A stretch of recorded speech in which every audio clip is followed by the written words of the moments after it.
দেশে গণবিপ্লবের মাধ্যমে, জনতার বিপ্লবের মাধ্যমে রাষ্ট্র ক্ষমতা ইসলামকে কায়েম করব ইনশাআল্লাহ।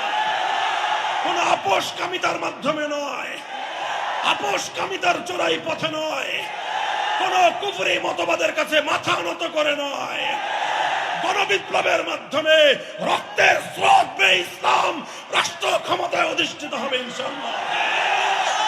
প্রস্তুতি নেন, প্রস্তুতি ইনশাআল্লাহ। এ কথা বলতে আমাদের কোনো দ্বিধা নাই। শেখ মুজিবুর রহমান সাহেব ৭২ সালে জাতির সঙ্গে গাদ্দারি করেছিলেন। এই কথা দ্ব্যর্থহীন ভাবে বলতে হবে। যার রক্তের সঙ্গে, যার রাজনীতির ইতিহাসের সঙ্গে জাতির সঙ্গে গাদ্দারির ইতিহাস থাকে, সে কোশ্চিনকালেও কোন জাতির পিতা হতে পারে না।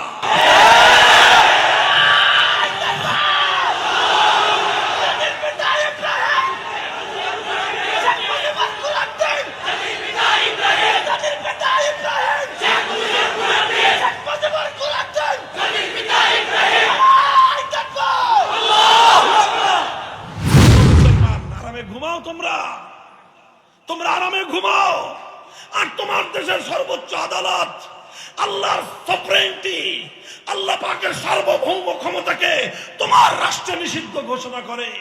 সেই রাষ্ট্রে তুমি শান্তিতে বিচরণ করো, তোমার হৃদয়ে এতটুকু রক্তক্ষরণ হয় না, তাহলে তোমার ঈমানের দুর্বলতা ছাড়া এটা আর কিছুই হতে পারে না। মুহতারাম হাজিরিন, সংবিধানের মধ্যে আল্লাহর আইন বিরোধী ধারাগুলো থাকবার কারণে আমাদের অনেক আলেম ওলামা বিভিন্ন সময়ে রাজনৈতিক কারণে ইসলামের বৃহত্তর কল্যাণের চিন্তায় ওনারা নির্বাচন করে সংসদ সদস্য নির্বাচিত হন। অনেক সময় তারা মন্ত্রী হন, কিন্তু মন্ত্রী হলেও, সংসদ সদস্য হলেও এই কুফরি সংবিধানের কারণে বাধ্যতামূলক ভাবেই তাদেরকে ইসলাম বিরোধী অনেক কার্যকলাপের সঙ্গে জড়িয়ে পড়তে হয়। এমন শপথ গ্রহণ করতে হয়, সংবিধানের রক্ষা করার জন্য সংসদ সদস্যদেরকে যে শপথ গ্রহণ করতে হয়, সেই শপথ স্বাভাবিক অবস্থায় কোনো মুসলমানের জন্য গ্রহণ করা বৈধ ছিল না। সবচেয়ে বেশি রক্ত যেই জনপদের মানুষ দিয়েছে, সেটা পশ্চিম পাকিস্তানের মানুষ না, সেটা রাওয়ালপিন্ডির মানুষ না, সেটা করাচি আর লাহোরের মানুষ না, সেটা খাইবার পখতুনখোয়া আর সেই বেলুচিস্তানের মানুষ না। আল্লাহর জমিনে আল্লাহর কোরআনের শাসন কায়েম করার জন্য ভারতবর্ষে যে জাতির সবচেয়ে বেশি অবদান, সে জাতি হলো এই পূর্ব বাংলা তথা বাংলাদেশের মুসলিম সমাজ। একটা সময় বাংলাদেশের সর্বোচ্চ আদালত হাইকোর্ট থেকে বাংলাদেশ জামাতে ইসলামীর নিবন্ধন বাতিল করে দিয়েছিল। জানেন কেন বাতিল করেছিল? এটা কি জানেন কেন বাতিল করেছিল?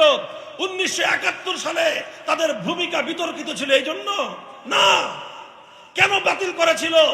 তারা আম্বিয়ায়ে কেরামকে মাসুম মানে না, সাহাবায়ে কেরামকে মেয়ারে হক মানে না, এই জন্য না, এইসব কারণে নয়। জামাতে ইসলামের নিবন্ধন বাতিল করেছিল কারণ তাদের সংবিধানের মধ্যে একটা মৌলিক ভালো কথা ছিল।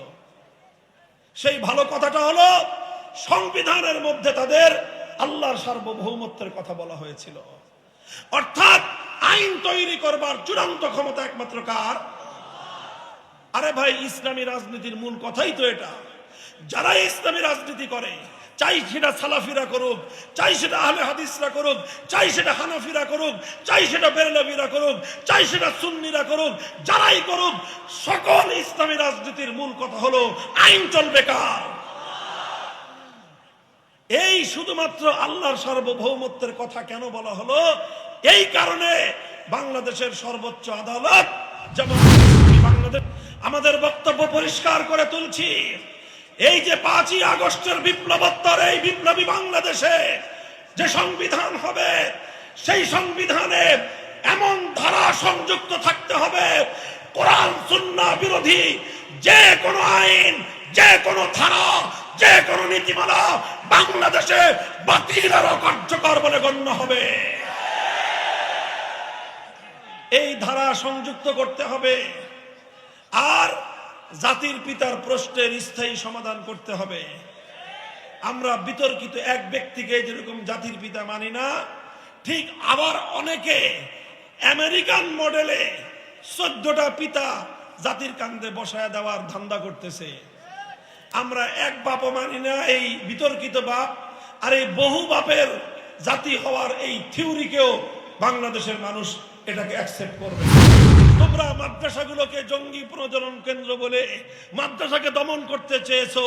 প্রতিটি বিশ্ববিদ্যালয়ের চত্বর থেকে আল্লাহর দ্বীনের সৈনিক তৈরি হচ্ছে। এই ধারা ইনশাআল্লাহ আল্লাহ চাহে তো এটা চূড়ান্ত পর্যায়ে পৌঁছবে। ইউরিদুনা লিইউতফিউ নূরাল্লাহি বিআফওয়াহিহিম ওয়াল্লাহু মুতিম্মু নূরিহি ওয়ালাউ কারিহাল কাফিরুন। ওরা অনেক পাগলের মতো চেষ্টা করবে বিশ্ববিদ্যালয়গুলোকে, কলেজ আর ইউনিভার্সিটিগুলোর ছাত্রদের এই ঈমানের দিকে, তাওহীদের দিকে, একত্ববাদের দিকে অপ্রতিরোধ্য এই যাত্রাকে রুখে দেওয়ার সব ধরনের চেষ্টা হবে।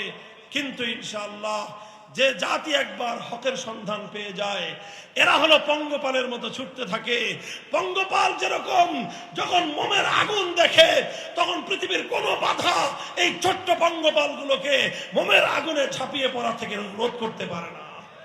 যারা একবার তাওহীদের আলো দেখেছে, যারা একবার ইসলামের এই সৌন্দর্যের প্রতি আকৃষ্ট হয়েছে, যারা একবার তাওহীদের অমীয় সুধা পক্ষে ধারণ করেছে, এ জাতি আজ না হয় কাল আল্লাহর জমিনে ইসলামের বিপ্লব আনবেই, বিপ্লব আনবেই, বিপ্লব আনবেই ইনশাআল্লাহ।